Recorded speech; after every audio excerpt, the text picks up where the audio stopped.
But baby, it's cold outside. But baby, it's cold outside.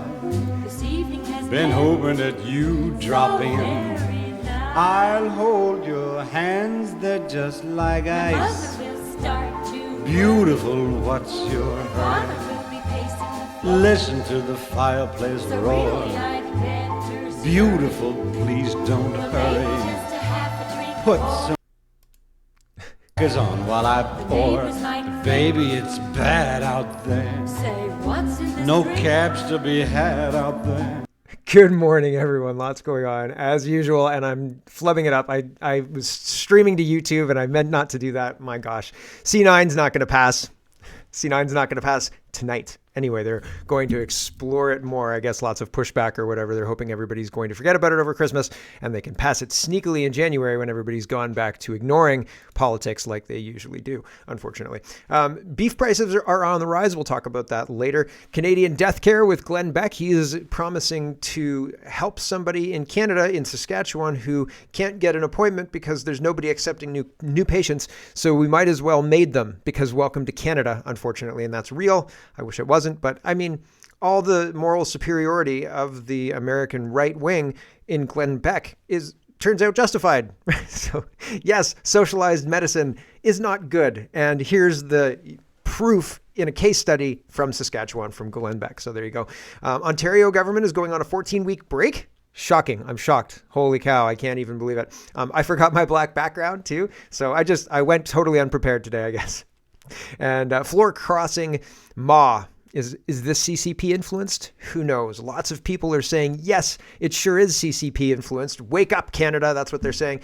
So there's lots to get to. Let's get to it first.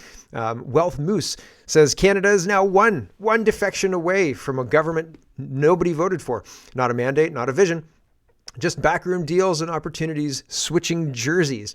Yeah, democracy shouldn't hinge on one MP's career move. Oh, I don't have any of my... There we go. That's true. And the idea that I said before when the other guy crossed the floor that it took them 6 months to steal the election, but it's a election theft in slow motion. A lot of people are coming to the same conclusion. They don't like what's going on and they're letting people know, and influencers are talking about this as well.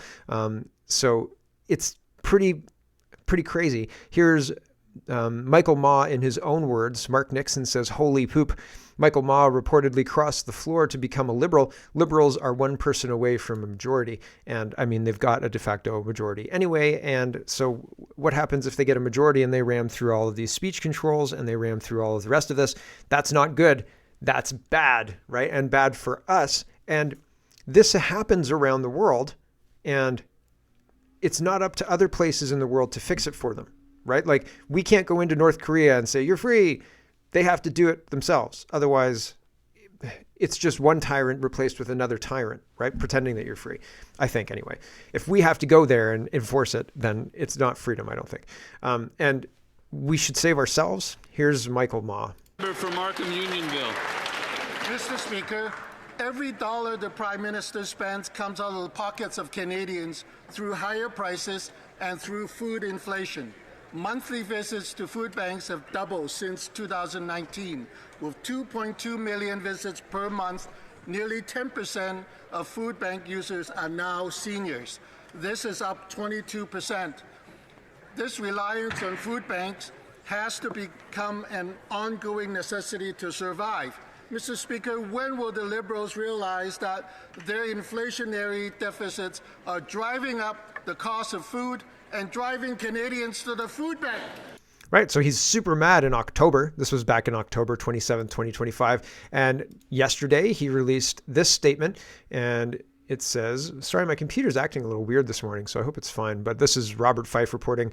Statement from Michael Maw. Today, the Liberal Party issued the following statement from Michael Maw, a member of Parliament from Markham Unionville. After listening carefully to the people of Markham Unionville in recent weeks and reflecting with my family on the direction of our country, I have informed the Speaker and Leader of the Opposition that I will be joining the Prime Minister, Mark Carney, in the Government Caucus. This is a time for unity and decisive action for Canada's future. I came to Canada at 12 years old as the youngest of 7, quickly learning learning the importance of hard work and resilience. Those values, building up others, delivering results, and choosing a path that creates opportunity, have guided me through my career in business and now as a member of Parliament. In that spirit, I've concluded that Prime Minister Mark Carney is offering the steady, practical approach we need to deliver on the priorities I hear every day while I'm door knocking in Markham Unionville. This includes making life more affordable, growing a strong Canadian economy, strengthening community safety, and creating real opportunities for young people and families who are working hard to build their Canadian dream. At the food bank, give them transit to get to the food bank, right? Because there's record number of them going to the food bank now. But Michael Ma wants to join that team that caused that. Does that make any sense? I don't think so. He continues, he says, I entered public service to help people to focus on solutions, not division. I look forward to working with Prime Minister Carney to make sure that Markham Unionville and all of Canada can move forward with confidence and build a stronger, safer, and more prosperous future. And so there you go. Backstabbing at the highest level. Mario says, he's responding to Sam Cooper. Sam Cooper says, wake up, Canada. A majority by floor crossing in circumstances where the People's Republic of China is recognized to have favored Mark Carney will be absolutely unacceptable. Look at the MP that crossed the floor and his Markham riding. Look at what happened to Joseph Tay. This cannot stand. Action is needed. Okay, sounds good. Sign me up. Again, I feel like people don't understand the game we're in because action was needed 2018. If we had done something, maybe, but even then.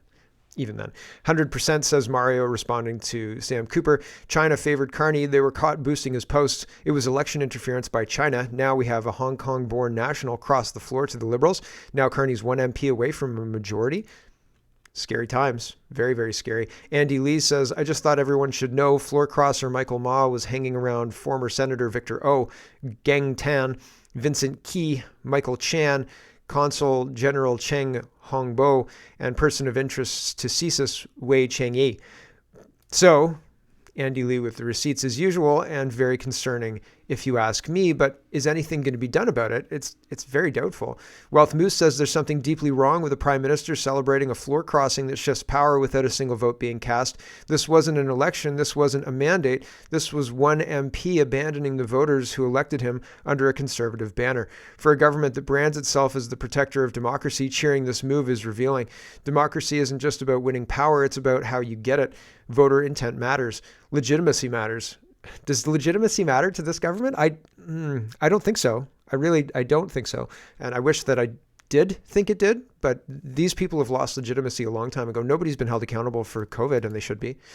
So why the applause? Why no by-election? Why no acknowledgement that this directly overrides the will of Markham Unionville voters? Instead, we get a victory lap. That's not stability, it's opportunism. And context matters. Mark Carney comes from global finance, not grassroots politics. When he celebrates power gained through parliamentary maneuvering while advancing investment narratives that neatly align with former corporate interests, Canadians are right to raise eyebrows. No allegations, no conspiracies, just optics and accountability.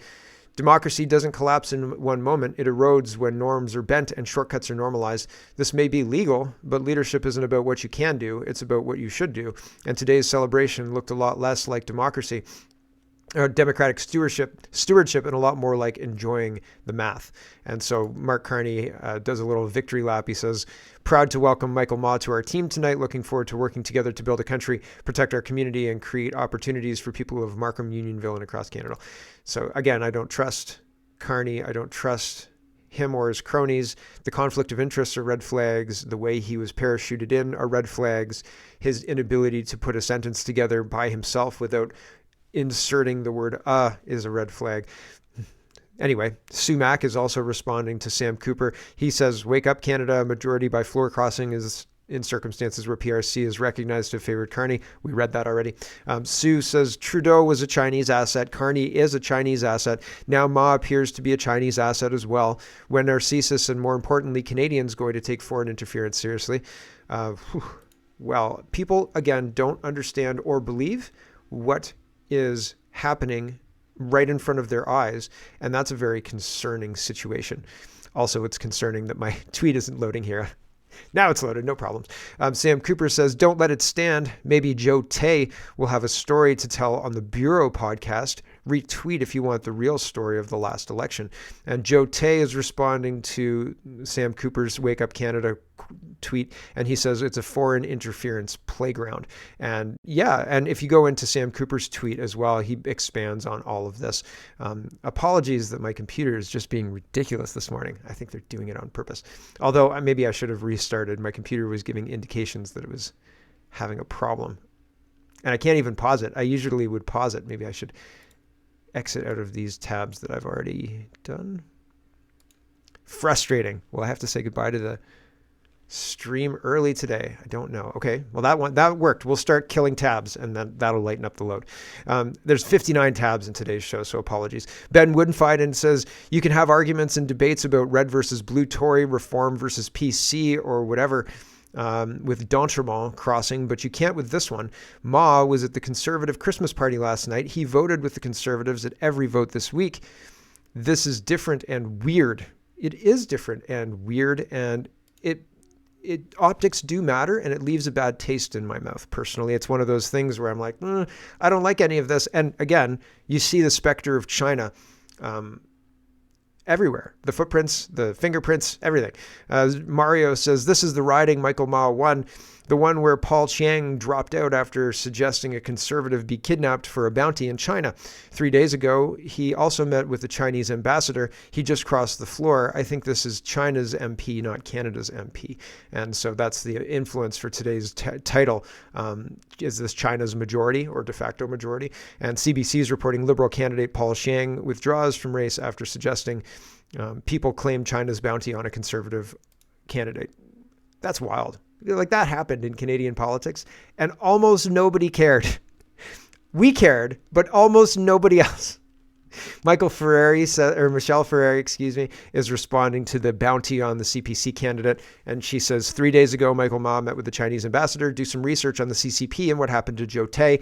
Last week, Ma stood in the House of Commons and betrayed Mark Carney and said he and the Liberals are responsible for the affordability and food bank crisis. Foreign interference is a massive threat to Canada. Canada is seriously compromised under Liberal rule. It's compromised under everyone's rule. Like, have you seen what the provinces are doing?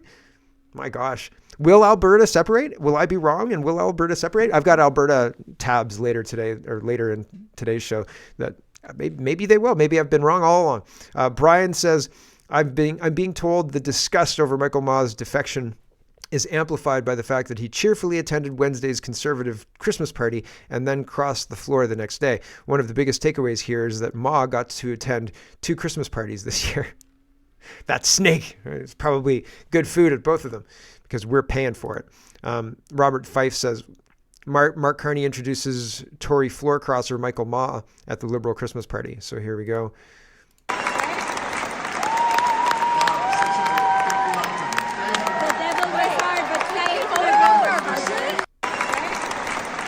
There you go. And they were saying we were celebrating 170 and now it's 171. Mackenzie Gray says, after dancing and taking photos with Pierre Poilievre at the CPC party last night, Mark Carney brought out a new Liberal MP on stage at the Liberal Christmas party. Here's the longer clip. Here we go. Some may have just joined our party. Like literally, just joined our party. So let's give a warm welcome to our newest member of the Liberal Party, Michael Ma, MP for Newton Martinville.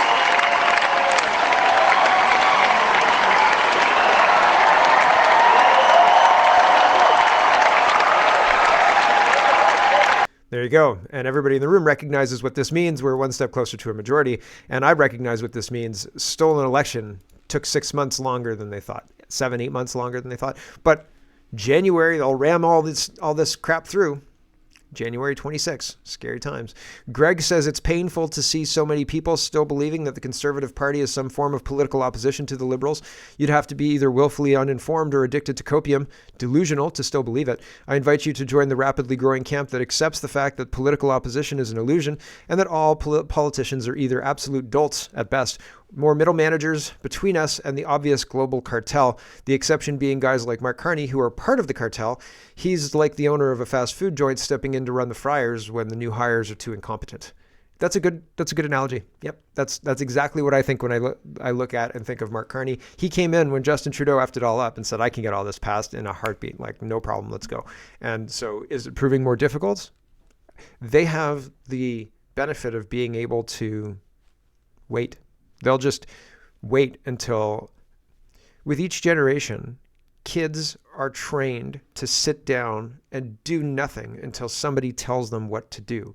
And they take that training into adulthood, and the screens make it worse. When I was a kid, there was a huge reward, and I think there's still a huge reward, but most people can't see it. A huge reward to learning about how to maneuver on the internet and how to, well, Napster came out and people were incentivized to learn how that worked. Other things work in a similar way. And I'm not even saying stealing music or anything like that, but there are things you can do that benefit you if you can maneuver on the internet. And so people are instead taught to go and waste their time on YouTube or Roblox or all these other things. And there's short-term incentive for that. But if you learn, my friend and I used to run BBSs. We would transfer files back and forth for just to see if we could do it. And one time we pirated a game not knowing really what pirating was, but I could infer what pirating was, but it was Doom 2, I think it was. And I said, well, you've got this whole folder here and the whole game's contained in this folder, right? And he said, yeah. And I was like, let's take that folder and put it in my house. He's like, well, it's too big to fit on the disks, and zipping it, RAR didn't exist yet. So RAR is a way to zip a file into multiple pieces that fit onto a smaller format disks, right? And that came out in whatever. RAR files are like zip files, but zip files are a single larger zip. And so I didn't have any storage that you could put that zip file on. And so I said, why don't we connect our computers by the telephone overnight, and you can send me that file. It was like 23 to 36 megabytes, depending on if we sent all the maps. And I was like, send the maps, buddy, we're doing this. So he sent the maps, and he sent the whole thing, and it worked. I was like, what's up? And we played Doom the next day, and I was like, yes. So we're not encouraged to tinker, but there's so many cool tools to tinker with these days that people should tinker, because you get... And I mean, like, even if you do something like that and then you realize, oh man, like, yeah, because my dad was like, stealing games, eh? I was like, no, it's creative. Anyway, regardless of all that, he's like, these computers, man, lead to nothing but trouble. He's probably right. C9 says, I'm sure I bought Doom 2 multiple times since then. I think it's in my Steam account right now. Anyway, Larry Brock says, banning Bibles and blocking bail for C9. I don't think they're going to ram this thing through this Friday night, but I was really genuinely worried about it up until I saw these posts. Larry Brock says, banning Bibles and blocking bail. I moved to call the Minister of Justice immediately and finally advance Bill C-14 so we can fix the failed liberal bail laws that are letting violent repeat offenders terrorize communities. The Liberals blocked it. Instead of cracking down on repeat offenders terrorizing communities across Canada, the Liberals are more concerned with targeting people of faith and trying to ban religious texts. Yes, and I don't have any time this morning, so I'm going to rush through these. The link should be in the description if you want to watch the videos. There are some videos I'm going to play, but we're going to do a little bit of a speed run today. As you can tell behind me, everything's just shoveled. This is just a garage, everyone. Oh, like you didn't know. Andrew Lawton says, yeah, that's my old green screen back there. Anyway, Andrew Lawton says, the Liberals have suspended the Justice Committee and therefore the Bill C-9 review until January. They still haven't committed to prioritizing bail legislation over their censorship bill when we come back, however. I will continue to fight for religious freedom. It's not just religious freedom. They keep saying that this is about religious freedom. It removes the fundamentally firmly held belief as a defense. So if you say that man can't be a woman, and then they say that's hate, and you say, no, it's not, it's fact. You truly holding that belief as if it's a religious belief, you've been raised this way, this is a firmly held belief, your culture believes this is the argument they're looking to nullify with C9. It applies to everybody, not just religious texts, not just religious things. They're trying to say, if you say hateful things, and hateful things are anything we decide is hateful, you can't use firmly held belief, religious belief, as a defense, which it is a defense now. They're trying to remove that. Do you understand? And so it's not as benign. It's not like they're not going to arrest people for reading Bible verses. They may arrest people for reading Bible verses, but That's not the goal. The goal is to remove the firmly held belief as a defense. That's the main piece de resistance with this. That's the scary part. Because if you say, I'm not saying hateful things, I'm saying factual things backed up by biology textbooks and things like that. First, they'll remove the biology textbooks that back up your statement. And second, they'll say, that is hateful to say. You can't say that. That's horrific. And then they'll come down on you like a ton of bricks, like we used to come down on real criminals, while they let the real criminals out, right? And that exposes your family to being exposed to these real criminals while you're locked up in a gulag somewhere. Holly Doan says the Attorney General, Sean Fraser, says he'll spend the winter consulting faith leaders on proposal to prohibit hate speech under the pretext of religious instruction. Follows 2023 incident in which Montreal activists called for death to Jews while reading Quran prayer. If you think that they're going to use this law to go after Islamic prayers that call for violence towards Westerners at all, that's not what they're going to use this law for. They're going to use this law to target people who say that man can't be a woman. They're going to use this law to target people who post on politicians' websites or on X profiles and that say, look at the damage your lies did, and now you're trying to criminalize, quote, misinformation. Now I'm the problem for badgering somebody or something like that, but they're in the public sphere. They passed or they lied. They spread misinformation in their public or in their professional capacity as a public servant, and no accountability has been had. And they're trying to make the problem the citizens who want accountability, and they're trying to do it through this nonsense. And it's like, we can't let them do it, because if they can, we're basically China, right? It might be too late anyway. Alex Zoltan says the Justice Committee is the most dysfunctional committee of all time.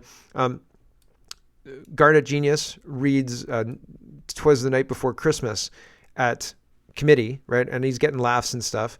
And then the committee chair cuts him off. And the whole thing is just kind of joyless, right? Like it's all joyless. None of this is. It seems like political theater, and that's what I feel like about a lot of our politics. But anyway, they do this, and then the chair cuts him off. We'll watch this part. Oh, truly desperate, then here is the rub. You might throw a big party. It's been a couple of days since they can go on Fox News or no. It's been a couple of days since too fast speed. Apologies. Hold on. It seems tough to be liberal as well when your Trump-pleasing strategy's all gone too helpless. If things grow truly desperate, then here is the rub. You might throw a big party in the Consul General's residence. Yes, this Christmas. How is this relevant to the consideration of clause by clause? It's completely irrelevant. You're quite right, Mr. Chang. I'm getting there, Chair. So, Mr. Janice, I am going to cut you off. You're quite right, though. It is a big burden being in government. Maybe we can talk about that someday. Chair, So, and they just go back and forth, and this guy's a joyless jerk, and Garnet Genius is trying to like do his little poem thing, and the whole thing is frustrating, maddening, but it's a big political show, and I feel like we're playing all these games instead of addressing the main issues. And with that, we've got to say goodbye to the stream. I've got all sorts of stuff going on. EU war breaking out with regards to, should we do the EU stuff? We'll do the EU stuff. Eva says, this is very concerning. The EU is illegitimately attributing more power to itself every day. That monstrous institution needs to come down before we all go down with it. Rob says, Article 122 TFEU is meant as an emergency provision, a tool that the EU can invoke only in genuine crises that threaten the economic stability or security of member states. Invoking it now is therefore a distortion of its purpose because no such crisis exists that meets the legal threshold. No EU member state is at war with Russia, and the situation does not justify bypassing normal democratic procedures. Using Article 122 in this context risks being one of the most misguided decisions the EU has ever taken, even by the standards of previous policy errors. Yes. Yep. And so the EU is behaving in a way that delegitimizes itself, I think. Here's Trump, and he says, Trump's warning to Europe, keep playing games and you'll end up in World War III. So Trump's warning of World War III, here we go. I have a great relationship with the countries of Europe. As you know, I took GDP, I took what they're spending as a percentage of GDP, but it was at 2, and they weren't paying, and now it's at 5%, and everybody's amazed. But that 5% is, a lot of it's coming back to the United States. With that being said, I'd like to see the killing stop. 25,000 people died last month, soldiers, mostly soldiers, but some people also where bombs were dropped. But for the most part, 25,000 soldiers died last month. I would love to see it stop. And we're working very hard. It doesn't really affect the United States unless it got out of control. You know, a thing like that, as you probably know, because you are a professional, a real professional, which is something I don't say about a lot of other people, but you are a great professional. Things like this end up in third world wars. And I told that the other day. I said, you know, everybody keeps playing games like this. You'll end up in a third world war, and we don't want to see that happen. We don't want to see that happen, he says. Not on my watch. Maybe not. We'll see. Venezuela, Venezuela. What? Harrison is said. Sky News says NATO Secretary General Mark Rutte says we must be ready for the scale of war our parents and great-grandparents endured. Huh. I mean, in the early 2000s, there was no sniff of that. Nothing at all. G8, right? Everybody was hanging out. Putin was coming to Toronto, right? It wasn't Putin in Toronto for the G20. I think he was there. That was, or did he leave the G8 between 2008 and 2012? Now I can't really remember. Darn. When did the G7 become the G8? I can't remember. So pretty wild and crazy stuff going on with that. And here's Rutte again. He says, we stand together in NATO. We have a plan. We know what to do. They definitely do not know what to do. They are absolutely, the plan is, let's make war that the United States pays for while we shit all over Donald Trump. That's their plan. And it has nothing to do with Putin or Ukraine. They're gonna blame Putin and Trump for this whole thing when it was them themselves who did it. And Ross has the comment that cuts through the noise. He says, Ukraine is not in NATO. So, hey, NATO Secretary General, get effed. Like, see you later, buddy. We're not interested in what you have to say. Ukraine doesn't have a damn thing to do with you. They need to go talk to Papa Putin, okay? Because NATO is not in charge there. And you need to figure that out. And it's insulting to me as a taxpayer who is supposed to be funding our NATO dues. What does NATO do after the USSR? They are looking, because the whole point of NATO at the beginning was a counter to the USSR, right? They were supposed to be, a security counter to communism and stuff. They've become the communists that they were supposed to fight. And they've done it through cushy positions that they want to keep. It's ridiculous. It's ridiculous. Okay, now I've got to say goodbye to the stream. If you want the whole show, head over to CanadaPoly.com. If you don't, that's okay. I'll be here tomorrow. And for everybody else, we will carry on as soon as I kill the stream. And that's done. And that's done. We're not getting smoother. I know. Tomorrow I'm going to try another intro song. And it's going to be smoother tomorrow for sure. Maybe. This morning's just crazy. It's been busy. It's been busy. And it's been busy. So I can't complain. I'm not upset about it. It's just, and I love Christmas. So, but it's just busy. It's crazy.